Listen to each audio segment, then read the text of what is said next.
Today I'm going to be showing you game 2, where Deep Blue is white against Garry Kasparov in the rematch in New York for the Man vs Machine event. Deep Blue played 1e4, Kasparov played e5, knight f3 from Deep Blue, knight c6, bishop b5, and now we have a Rye Lopez. a6 from black, bishop a4 from Deep Blue, and now knight f6, putting pressure on the e4 pawn, castles from Deep Blue, and here Kasparov played bishop e7, opting for a more quiet opening. Knight takes e4 is possible, but after rook e1, knight c5, white can take on c6 and recapture the pawn and has better development, and white has got a slight edge here. So Kasparov opted for bishop e7, rook e1 from Deep Blue supporting e4, and now b5. It should be noted that if black castles straight away, white can take on c6 and gain an extra pawn after this series of moves, after queen d4, knight to f3 attacking the queen, and white's just won a pawn. For this reason, b5 is always played usually, attacking the bishop on a4, and the bishop is forced to move to b3. d6 supports e5, and white typically plays this move c3 to give space to the bishop on b3 so it can move to c2, prevent black from playing b4 and d4 with the knight, and now it supports this d4 advance also to the centre. Kasparov castled, and now h3, again another important move, preventing bishop g4. We don't want black pinning the knight on f3 with the bishop. I've had various games where I mistakenly never played h3 and I got battered, I'll put it like that. h6 does the same, stops white's pieces from infiltrating and gives black king a nice little safety square. d4 from white, gaining the centre, and now rook e8, preparing this little bishop f8 move. The bishop wants to come to f8 to protect the black king and these dark square pawns and leave some space for the rook on e8, and maybe the bishop can come out at a later date. Knight bd2 from white, again another typical manoeuvre, preparing knight to f1 and g3 where it can scope out these f5 and h5 squares that I've highlighted in red. Bishop f8, and now the rook is unleashed to protect the e5 square. Knight f1, bishop d7, knight g3, preparing to jump in to f5 at an ideal moment. And now Kasparov plays knight to a5, another typical move in this opening, attacking the bishop on b3, trying to gain the bishop pair, and prepares c5 to counteract the centre and the d4 square. Bishop c2 from Deep Blue, protecting e4 and moving the bishop away. c5 from Kasparov, and now white played an interesting move, b3, stops black from infiltrating c4 and prepares the threat of d5. Now what d5 does is stop the knight on a5 from rejoining the game to c6. So once this pawn's on d5, the knight is forced to go to b7 to re-enter the game. Knight's on the rim of dim. So for this reason, Kasparov here played knight c6. Another option was just taking on d4 with c takes, and now knight c6. But after d5, maybe knight b4 and bishop b1 to keep the bishop on. Play could continue with a5, a3, knight a6, bishop e3. White has got quite a significant space advantage, and the bishop on f8 doesn't really do anything, so white does have a slight advantage here. So, with the threat of d5 looming, Kasparov plays knight to c6, and d5 is played by Deep Blue. Knight e7, preparing a manoeuvre, knight g6, and maybe f4, and bishop e3 developing the last piece. Knight g6 now, preparing to jump in to f4 and even h4. Queen d2 stops this, covering the square, and now Kasparov plays knight to h7, and now his plan's revealed. What he actually wants to do is play knight to h4 to swap off this knight on f3. a4 from Deep Blue, attacking on the other side of the board, trying to gain some space and open up the a file most likely. Knight h4 is played. Black's got some attacking potential here. Takes, queen takes. Now queen e2. Possibly moving the queen onto this diagonal and this diagonal. For some reason Kasparov was spooked by this move and moved his queen back to d8. Deep Blue played b4 here, attacking the c5 square and threatening to trade off and unleash a passed pawn on d5. So what we're doing here is threatening c5 basically. After d takes, white's got a passed pawn with a significant advantage. If b takes a4 here, b takes c5, d takes, bishop takes, rook takes, you can see the advantage that white has got. It's attacking all sorts of different squares, and the rook will just threaten to come into a1 and we can gang up on the a file, and this pawn on d5 is really scary.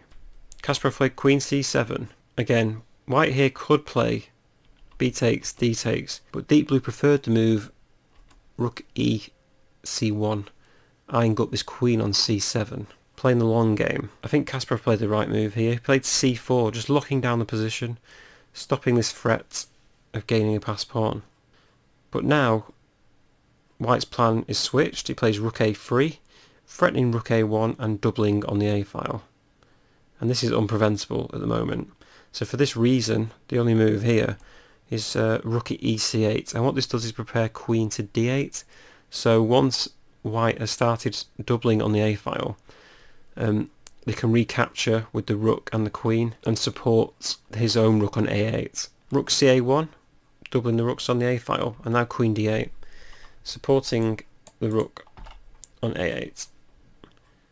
For instance here, if a takes b5, a takes b5, takes, takes, black is actually okay. He's got the a file covered, and that was Kasparov's plan and the idea behind queen d8. But that was never going to happen. Instead, Deep Blue launches another attack on the other side of the board with f4, and Kasparov here played knight to f6.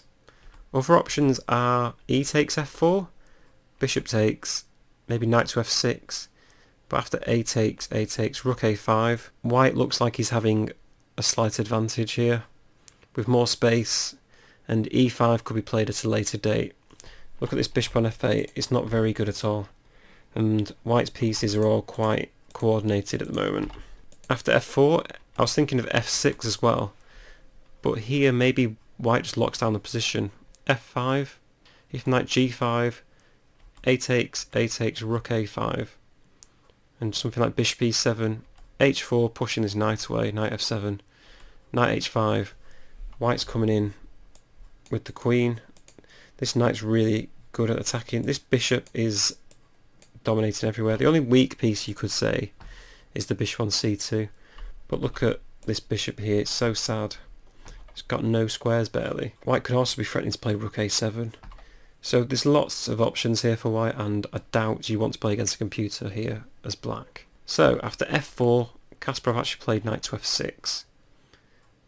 And here Deep Blue takes on e5, black recaptures, and now has a passed pawn on d5. This is quite a good advantage. Queen f1 here from Deep Blue, threatening maybe puts the knight on f5, maybe the queen on f2, and threatening bishop to b6. The knight moves to e8, and Kasparov's plan is simple, just to blockade the pawn on d5 with knight d6.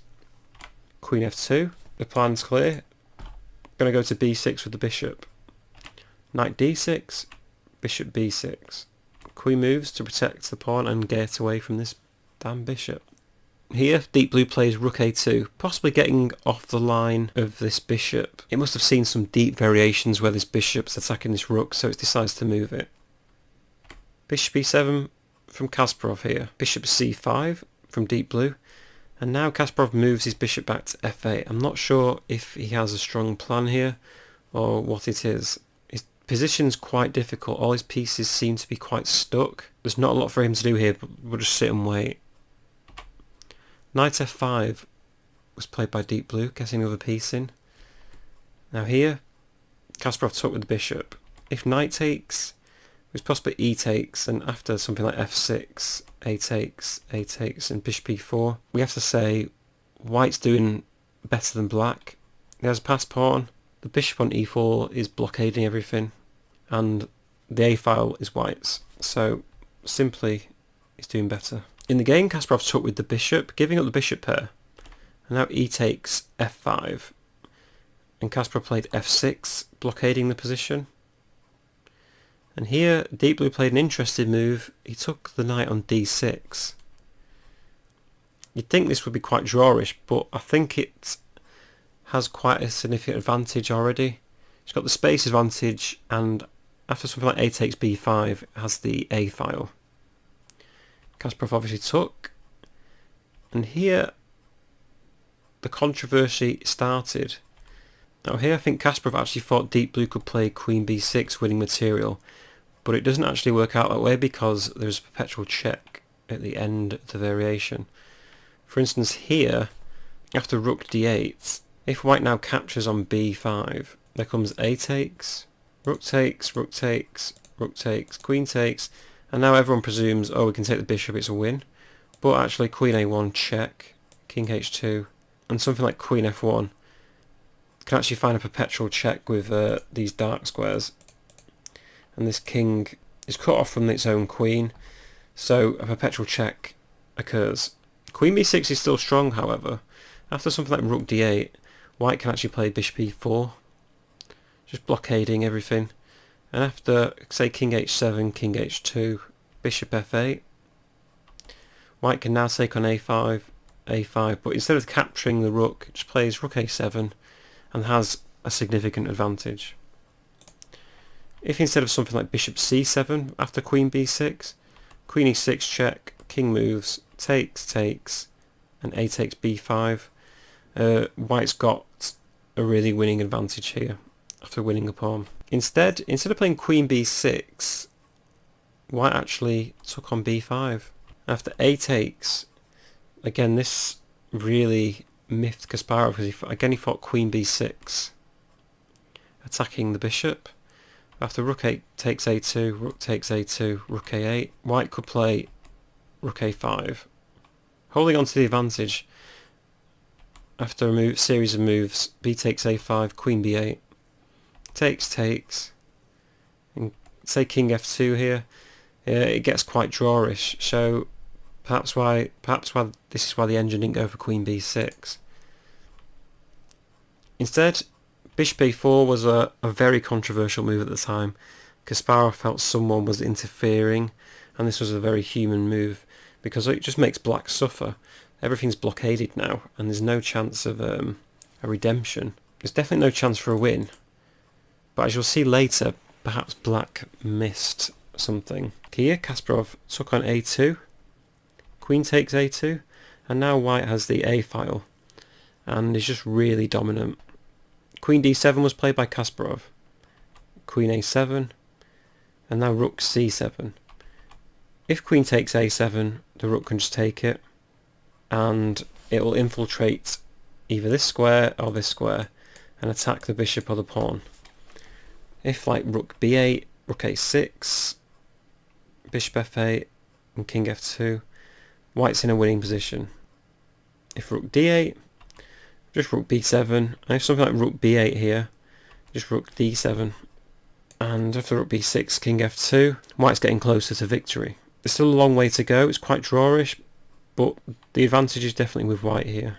Kasparov here though played rook c7, stopping the trade of queens. And Deep Blue played queen b6, trying to infiltrate the 6th rank most likely.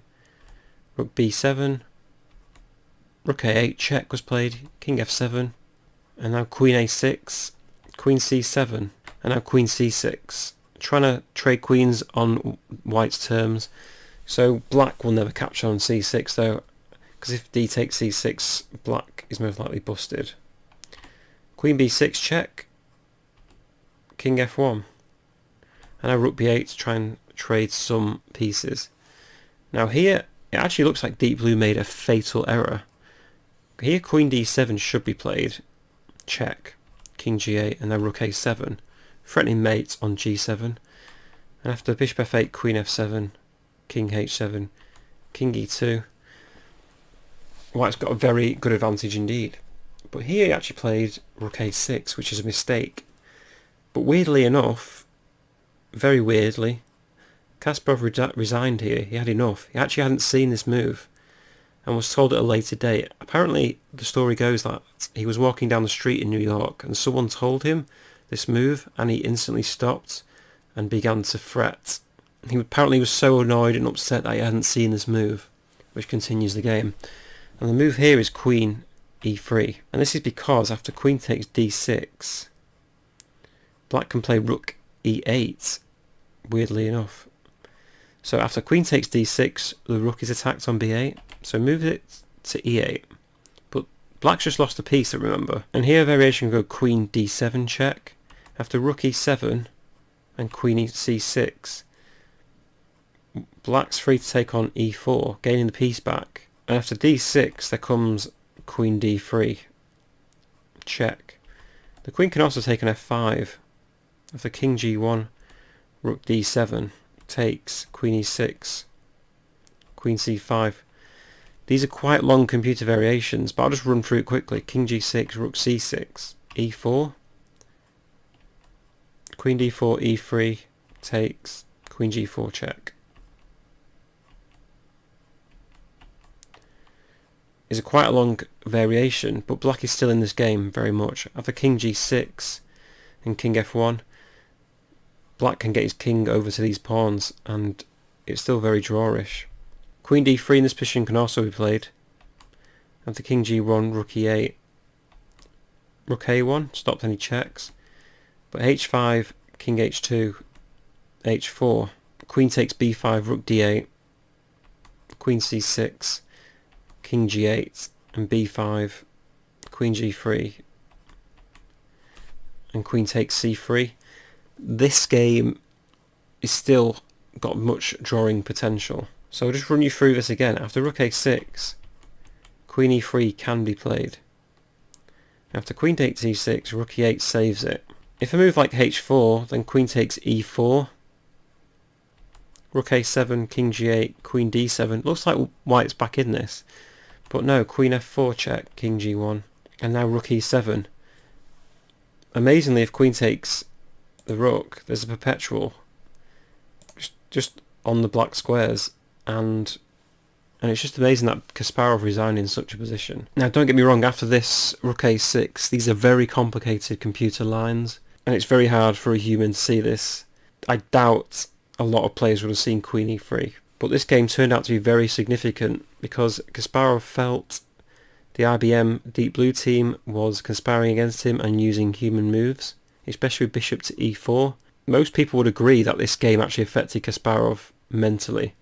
And when you're going up against a computer with no feelings, this can be a very difficult task.